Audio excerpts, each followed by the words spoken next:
que a avaliação dele, nesse caso, está equivocada.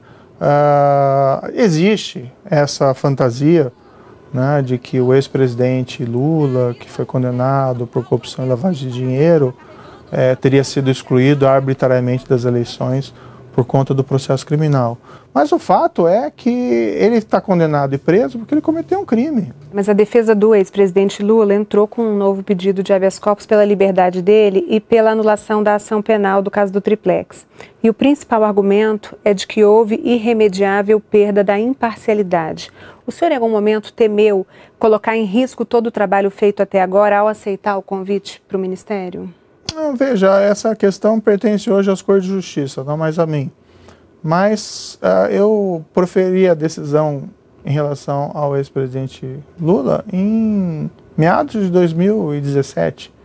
Né? Então, assim, eu nem conhecia o presidente eleito Jair Bolsonaro. Eu sopesei, né, essas questões, também levei em conta, mas pelo que eu vejo nas pessoas comuns que eu encontro por aí, ninguém tem essa sombra de desconfiança.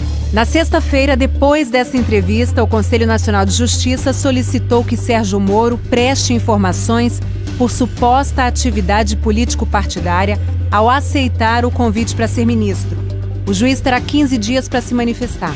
Eu estou indo para consolidar os avanços da Operação Lava Jato em Brasília. O senhor acha que o momento que a gente vive hoje, politicamente, é resultado desses 4 anos da Lava Jato? Em parte, nas eleições, havia um sentimento muito forte contra um sistema político que, apesar de todas essas revelações de casos de grande corrupção, praticamente nada fez. O atual senhor presidente eleito foi quem talvez melhor foi identificado pela população como alguém que modificaria esse status quo. Qualquer outro candidato que fosse identificado com essa causa anticorrupção teria boas chances, sem prejuízo das outras bandeiras do candidato. Né? O senhor deu uma coletiva essa semana em que enumerou ali, listou uma série de medidas que pretende encaminhar ao Congresso ao longo do governo. O juiz defendeu que condenados por homicídios pelos tribunais do júri cumpram pena imediatamente, sem esperar o julgamento de recursos. Que seja proibida a progressão de pena e a saída temporária de presos que tenham vínculos com organizações criminosas. Que crimes graves demorem mais a prescrever. Que haja uma regulação mais clara para que policiais possam trabalhar disfarçados. Que seja ampliado o banco de dados genético para esclarecer crimes com exames de DNA. Que denunciantes anônimos sejam mais protegidos. Entre as propostas e bandeiras de campanha do presidente eleito está a flexibilização da posse e do porte de armas. O que seria isso na prática, essa flexibilização? As regras atuais são muito restritivas para o posse de arma em casa. Posse é a pessoa ter uma arma dentro de casa, não ela sair por aí passeando com a arma. E é porte, é diferente. Hoje a gente tem uma pessoa com 25 anos que preencha uma série de requisitos, passe por uma série de testes psicotécnico, antecedentes criminais, e se ela comprovar que ela tem uma necessidade de, por algum motivo, de ter uma arma, ela consegue ter uma arma. Em que isso mudaria? Eu acho que isso não pode ser muito além de uma afirmação, de que eu quero ter uma arma em casa, eu estou preparado, eu não tenho antecedentes criminais, eu fiz os testes psicotécnicos, e assim, eu quero ter uma arma para vamos dizer assim, porque eu me sinto mais seguro por isso. Vários estudos mostram que esse armamento não obrigatoriamente reflete numa diminuição da criminalidade. Acho que a questão não é exatamente diminuição ou não da criminalidade. O senhor presidente foi eleito com base nessa proposição e me parece que existe aí um compromisso com seus eleitores. O senhor, como juiz, tem o direito a ter uma arma em casa. Sim. O senhor tem uma arma? Sim. Mas não anda armado? Bem, aí são questões relativas à segurança pessoal, eu prefiro não responder. Mas normalmente não. Tem alguma coisa que tire o sono do senhor hoje? Hoje, olha, eu exerço essa profissão de magistrado na área criminal e não raramente me deparei com casos muito difíceis. Isso sempre envolve uma situação de risco. Mas vão ser tomadas as providências necessárias para assegurar a minha proteção policial durante esse período e também das pessoas a mim próximas. A gente teve no ano passado 62 mil homicídios no Brasil. Qual a meta do senhor para daqui 4 anos em relação a esse número? Não tenho condições de me comprometer com um percentual de redução específico, porque veja, isso não é exatamente matemática. O que é importante, no entanto, é iniciar um ciclo virtuoso. Essa semana a gente teve no Rio de Janeiro uma operação no Complexo da Maré em que 5 pessoas foram mortas. Isso é uma coisa recorrente. Onde que o poder público está errando? O Estado realmente tem que ter uma política mais rigorosa em relação a essas organizações criminosas. Segue 3 padrões: investigações sólidas, direcionadas à organização e aos seus líderes, prisão dos líderes, isolamento dos líderes, confisco do produto da atividade criminal e do patrimônio da organização. É assim que se desmantela a organização criminosa. O criminoso vai para a cadeia, o policial vai para casa. O confronto é o que tem que ser evitado ao máximo. Mas hoje, na situação que a gente tem, o confronto é quase que diário. Essa é uma situação que tem que ser evitada. Como reverter isso para que esse confronto seja evitado? Não é uma coisa simples, não vou dizer assim, não vai acontecer isso depois de janeiro? Pode acontecer, mas são situações indesejadas. Não pode se construir uma política criminal, mesmo de enfrentamento do crime organizado, baseado em confrontos de tiroteio, porque o risco de danos colaterais é muito grande. E não só danos colaterais, mas o risco para o policial. O governador eleito do Rio de Janeiro, Wilson Witzel, ele prevê o abate de qualquer pessoa que esteja portando um fuzil. O senhor, como juiz, também vê amparo legal nessa proposta? Não me parece razoável que o policial tenha que esperar o criminoso atirar nele com uma metralhadora ou com um fuzil antes que ele possa tomar qualquer providência, certo?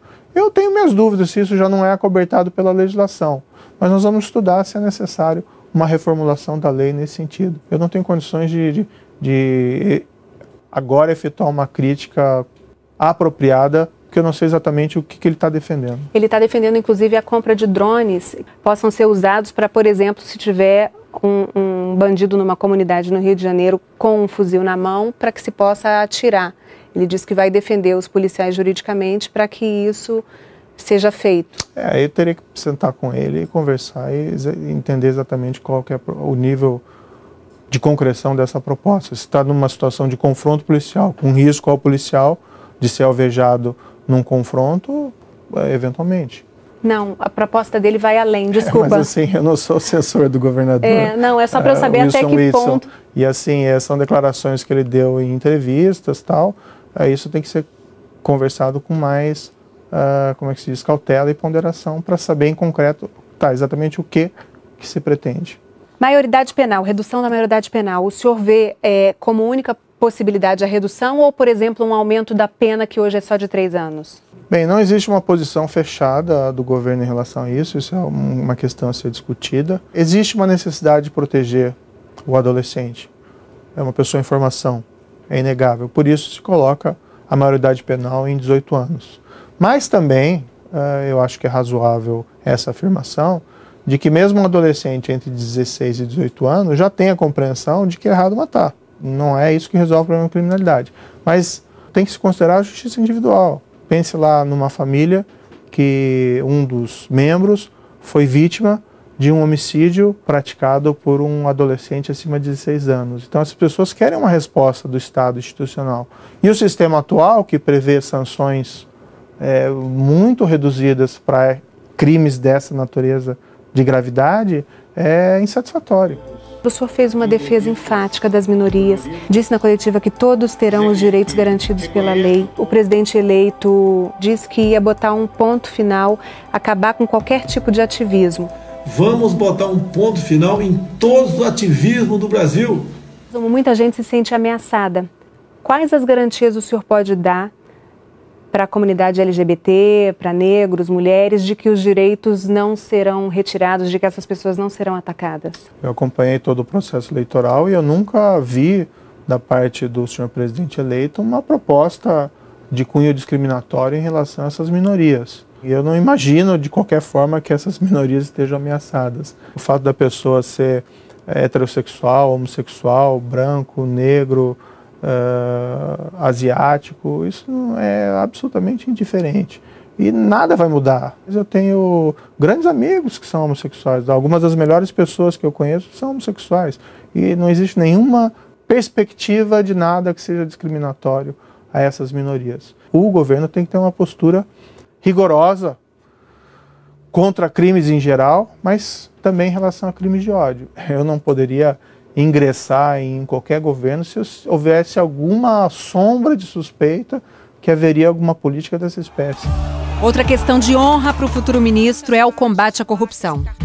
Se um ministro vier a se envolver em alguma denúncia de corrupção, ele será afastado? O senhor defende o que nesse caso? Se a denúncia for consistente, sim. Mas qual é o critério jurídico para a gente definir uma denúncia como consistente ou não? Tem que ser avaliado. Eu acho que é uma falácia, muitas vezes, que se ouviu no passado.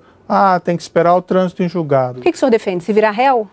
Não, eu defendo que em caso de corrupção se analise as provas e se faça um juízo de consistência, porque também existem acusações infundadas, as pessoas têm direito de defesa, mas é possível se analisar desde logo a robustez das provas e emitir um juízo de valor. Não precisa esperar as cortes de justiça proferir o julgamento. E aí esse juízo de valor seria dado por quem? O senhor, como ministro da Justiça, iria analisar e fazer esse juízo de valor para aconselhar o presidente a demitir o ministro em questão? Provavelmente. Ou algum outro conselheiro do que me foi assegurado, e é uma condição, não é bem uma condição, não fui lá estabelecer condições, mas eu não assumiria um papel de ministro da Justiça com risco de comprometer a minha biografia, o meu histórico. E isso foi objeto de discussão e afirmação do senhor presidente eleito, que ninguém seria protegido, né, se surgissem casos de corrupção dentro do governo. Essa semana, em entrevista coletiva, o juiz saiu em defesa do futuro chefe da Casa Civil do governo Bolsonaro, deputado Onyx Lorenzoni. Ele admitiu no ano passado ter recebido R$100 mil por Caixa 2 para a campanha eleitoral.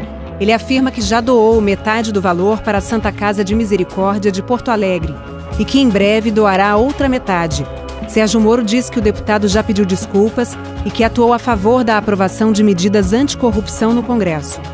Em 2017, o senhor disse que políticos não têm interesse em combater a corrupção.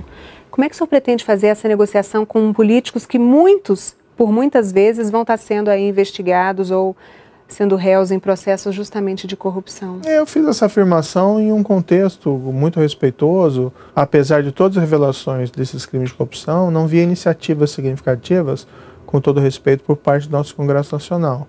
Agora existe um outro contexto. Em todo, principalmente início de governo, existe um frescor, uma abertura de diálogo ao Congresso. Daí vamos tentar negociar dentro daquele espírito republicano de fazer o que é melhor para o país do que fazer do que é melhor para as pessoas. Negociar. Nasce um político aí dentro? Até alguns me criticaram por assumir esse cargo, afirmando que eu havia traído um compromisso que afirmei no passado numa entrevista de São Paulo, que jamais entraria para a política.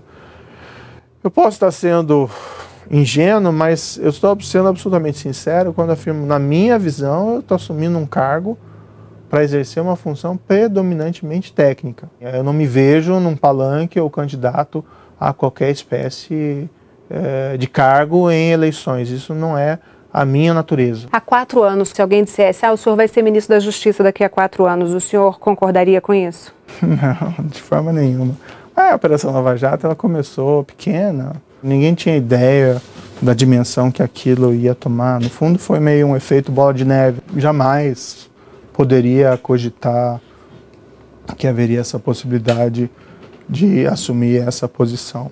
Então, o senhor há de concordar comigo que o senhor também não pode dizer que daqui a 4 anos não será, por exemplo, candidato à presidência da República? Não, eu estou te falando aqui, não você.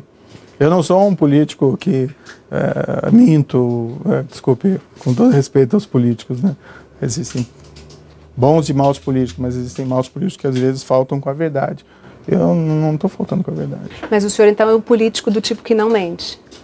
Não, eu sou uma pessoa, na minha perspectiva, eu estou indo assumir um cargo predominantemente. Não, é porque foi o senhor que falou, eu não sou um político que minto.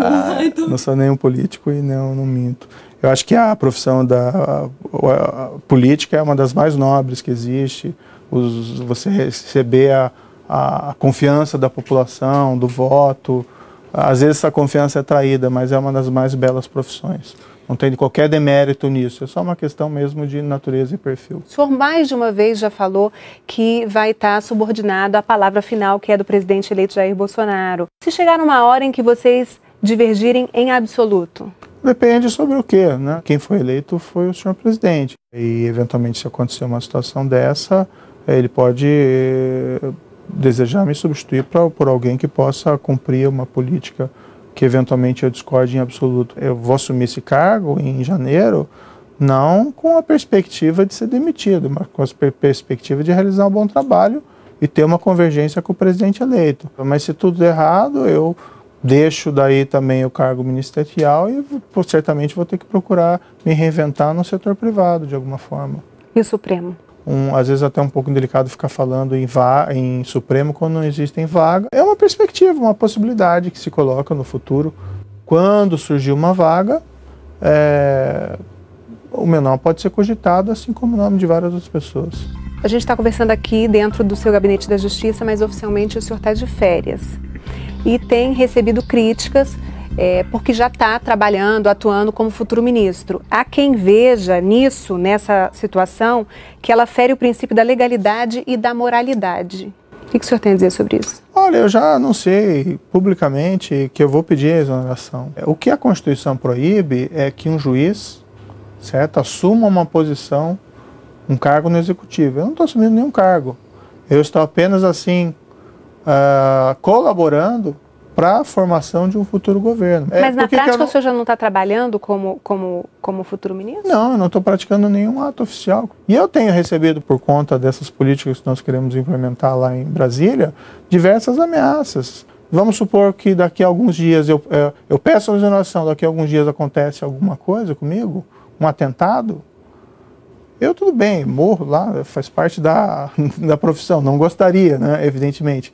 Mas a minha família fica desamparada, né, fica sem qualquer, por exemplo, pensão. O que eu espero é passar esse período em férias, a meu ver não estou fazendo nada de errado, e em seguida eu assumo. Está de malas prontas para Brasília? É um período literalmente de transição, então se fica lá, se fica aqui, tem que planejar bastante, né, já ir definindo as pessoas e políticas a serem adotadas. Então esse vai ser um período de intenso deslocamento. O senhor tem aqui nesse gabinete onde o senhor passou os últimos 4 anos trabalhando na Operação Lava Jato, livros, presentes, vai levar tudo isso para Brasília? Boa pergunta, ainda não decidi, mas vai ser de fato um problema e certamente eu vou sentir muita saudade desse ambiente. Obrigada, Até mais, sucesso.